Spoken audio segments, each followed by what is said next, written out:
सीता जी सो जाकर के कहने लगे कि आप मुकु वंशी वादन करनो सिखाओ। तो सीता जी बोली कि देखो, विद्या ग्रहण करने के 3 रूप होते हैं। बहुत ध्यान से सुनिएगा सब लोग, इधर देखो।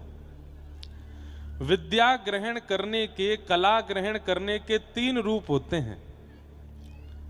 पहला रूप, गुरुदेव के घर में रहो, घर की सेवा करो, गुरुदेव की सेवा करो।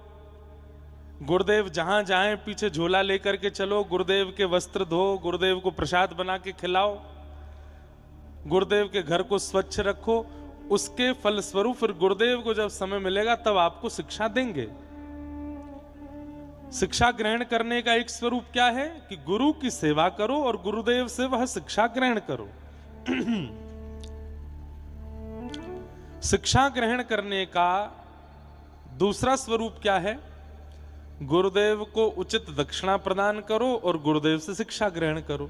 जो आजकल होती है, पैसे दो, दक्षिणा दो, फीस भरो, पढ़ाई करो।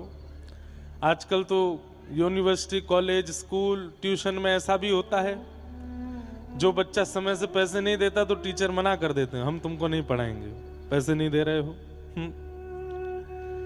तो शिक्षा अध्ययन करने के, शिक्षा ग्रहण करने के 3 स्वरूपों में पहला है सेवा करो, शिक्षा ग्रहण करो। दूसरा है दक्षिणा दो, शिक्षा ग्रहण करो। और तीसरा है तुम्हें जो शिक्षा आती है, तुम्हें जो गुण आता है वो तुम सिखाओ और उनको जो गुण आता है वो उनसे सीख लो। समझ में आई बात? हमों पे ब्रजभाषा आवे, आप पे अंग्रेजी आवे, तो हम दोनों में शर्त भाई कि तुम मुझको अंग्रेजी सिखाओ, मैं तुमको ब्रजभाषा सिखाऊंगा। ये भी एक शिक्षा का आदान प्रदान है। तो श्री सीता जी राघव जी से बोली कि आप एक काम कीजिए। बोले क्या? अगर आप वंशी वादन सीखना चाहते हैं तो हमें वीणा सिखाइए, हम आपको वंशी सिखाएंगे।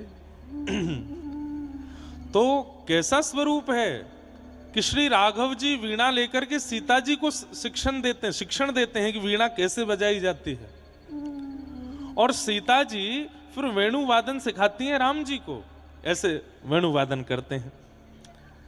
जब दोनों ने शिक्षा ग्रहण कर ली, सीता जी ने वीणा सीख ली, ठाकुर जी ने वंशी सीख ली,